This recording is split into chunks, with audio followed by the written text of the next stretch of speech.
Good afternoon and welcome to another episode of Unscripted and Unchained RPG Review. I am DM Bloodworth, and as you can see, I'm going to be talking a little bit about White Box and Axebane's Deck of Many Dungeons.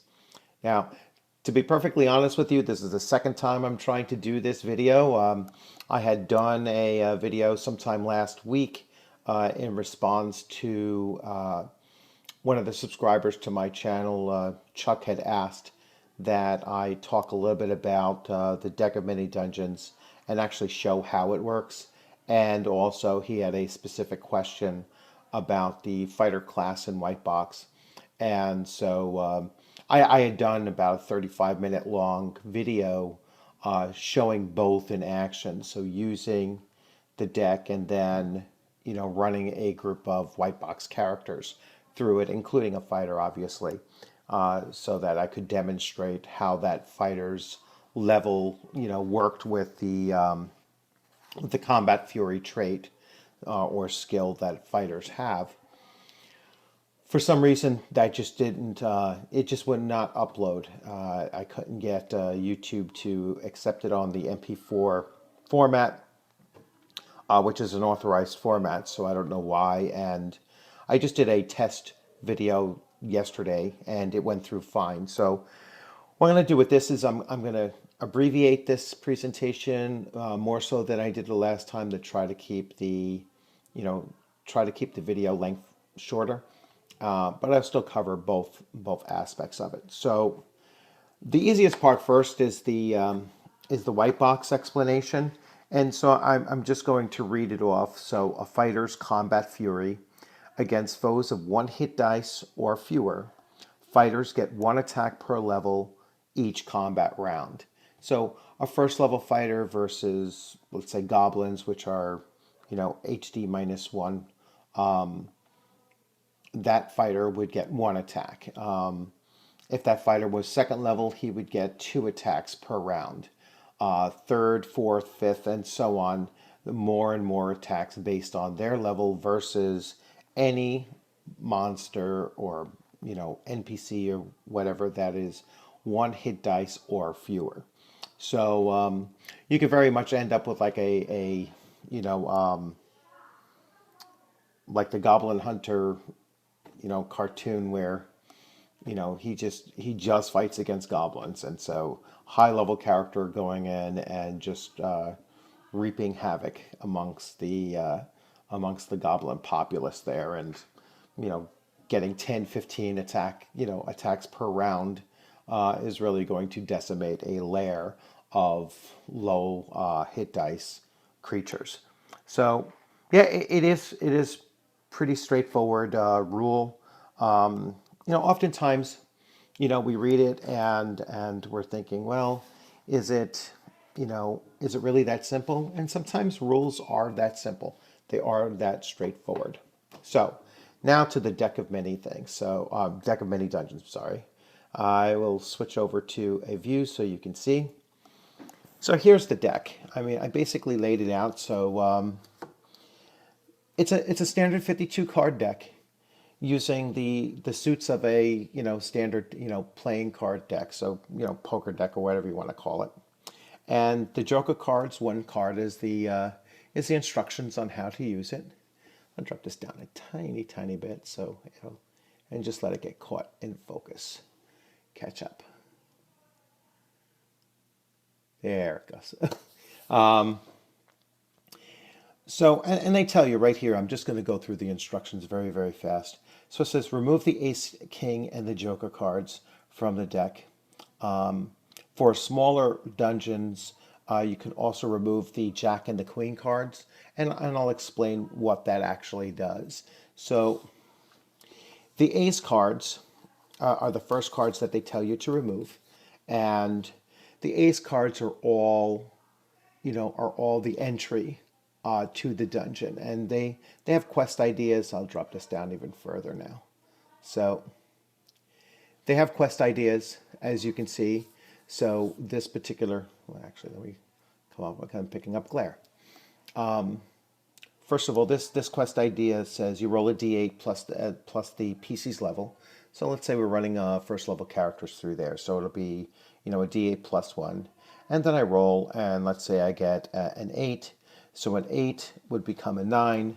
And Legends tells of a rare item inside. And so that will be the quest. It has a D6 that you can roll, and it'll tell the players what kind of sounds they hear when they enter into this. So the cards are really, pretty detailed as far as what's going on in that particular space, and also helps build up ideas about what the overall adventure is going to be. So, and we'll start with what you do is you actually shuffle up the cards, and you draw randomly, and that gives us our ace card. So that's our entry into the dungeon. Now I'll pull this out a little bit now, so you don't need to see. You can see where it goes. So the kings. The kings are meant to be the final rooms. So if we're searching for some kind of a legendary item, it would be found in one of these final spaces here. And so you can see these are all quest goal rooms. So I set those aside. To keep the dungeon size smaller, it's suggested to remove the queen and the jack cards. So here's the queen and the jack cards. And you can see why. So queen cards and jack cards, they include either other side entrances, which could lead to a different dungeon level, or they contain, several different rooms or additional, entry and access points. And so all of these cards here tend to expand the size of the dungeon. So if you want to keep it a fairly small dungeon, they suggest that you pull these, which I'll do in that case. So now what I'm left with my, my standard number cards. And you can shuffle these up.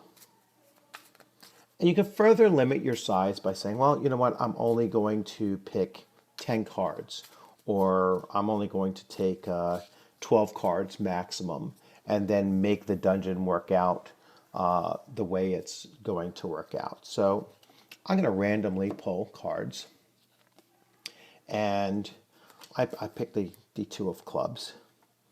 And so here you can see that the two of clubs, and I'll read it off to you. At this location, so when the characters are going this way and they come through this double door, and they're going to come, looks like about 40 feet if you use the standard, distance. And then there's some kind of a monster, a D6 plus, the character level. So a D6 plus 1. And I roll on a D6, and a D6 plus 1 is going to end up being, for the monster, none, in this case. So it's just going to be a passageway. They can check to see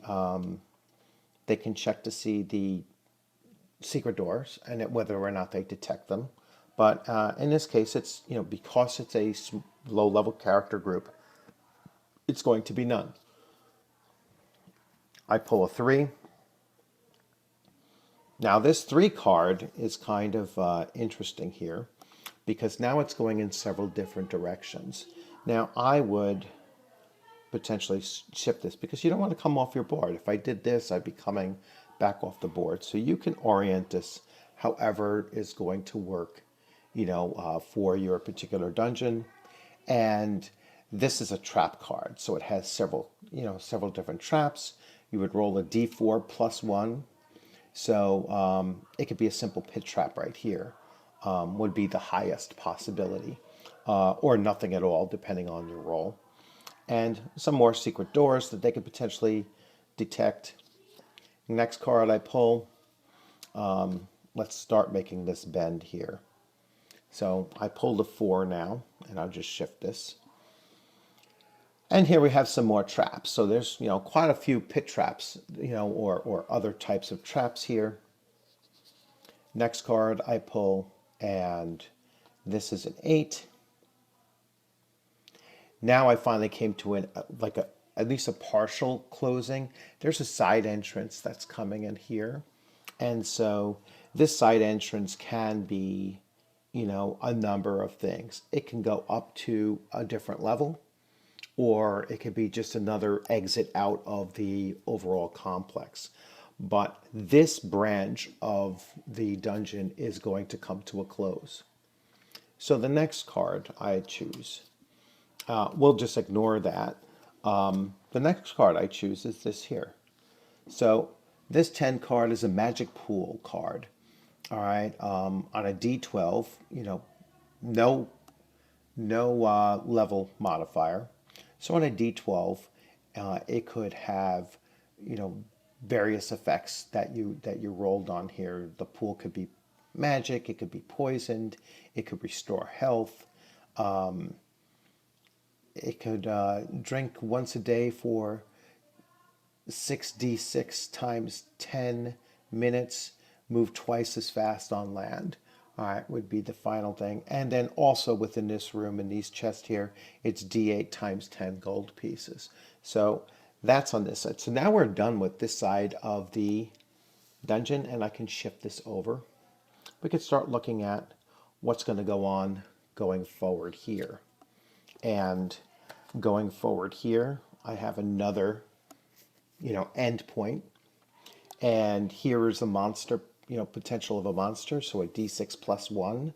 On a 2 to 7, it's going to be goblins. The number of goblins will match the number of PCs. Now with lower level monsters, I like to do, PC number plus 1. So if there's a group of 4, it would be 5 goblins. Only if it's something, much more powerful. So in that scenario there, your fighter, your second level fighter, let's say, would be getting 2 attacks against the 4 or 5 goblins that are in that room. But once again, it's totally enclosed. And then finally, my next card I drew is this here. And once again, another dead end. So now that I've done the full layout, I could say, well, you know what? That end room is going to be, perhaps that end room I would put at the other end of that side entrance staircase. So that could be my king card. And so this over here, I'll shift this over. So this here could lead to the end, or I could have just made any one of these other 2 cards the final room, although it was much too soon. I'd rather do it up over there. Now I'm going to pull it out, and you can see now practically the whole map. So this ends up being the whole map. And remember, these 2 are just, disjointed. So this ends up being your entire map of the, of the space. And, a fairly small size map. If I was using, those queens and jacks, it would have become much, much larger. But, and you can see how each room is going to have, different possibilities, and different randomness. Now, you could also use this deck if you wish to just lay out a dungeon, not randomly, but kind of pick it out. And, if you're not the greatest of artists, which I'm certainly not, you could certainly use these as just a way to lay out a dungeon that looks, and does what you're basically looking to do. And then you can apply any game system, to these particular roles. So, they mention goblins. Well, you have goblins in many different fantasy role-playing games. So it's not just for white box that you could use this. You could use this for Dungeons and Dragons, for basic fantasy, for Palladium, for, just about any fantasy role-playing game that you wanted to. You could use this for non-fantasy role-playing games. I could see you using this for, a heroes, a superheroes type RPG where you just, instead of monsters, you're putting in those, those very campy NPC, mobs, the villains, henchmen, or whatever. So it is a very useful, I found it to be a very useful supplement, gaming supplement. It works really well with just about any genre of game you're looking to use it for. And, you know, it's simple, it's fast, and it is fun to do as well. You could use it for solo play, which I've done as well, using For Against Darkness and this. So, there's a lot of different variations you can use the Axebane's deck of dungeons. So I highly recommend that you pick it up if you haven't done so. There is a supplement, which is it's about another 15 or 17 cards in a supplement that goes along with it. So I think combined up it was about $20 for both the main box, the 54 card set plus the additional, and combined up you get quite a big variety of possibilities, and both the starter deck and the supplement all fit into the same box, and there's room even for probably a second supplement as well. So as far as storage is concerned, very, very convenient that everything just goes right back into the same case. So I'll just show that real fast. Everything everything fits right there. And like I said, there's enough room in there for another whole supplement. So I hope you enjoyed the video, and I hope those this video answered your questions there, Chuck. So I look forward to seeing you on the gaming screen sometime soon, end of another weekend. Next week is going to be a big, I'm off all week, and so I will certainly look to get some gaming going on sometime next week during the break. So you'll have a good afternoon.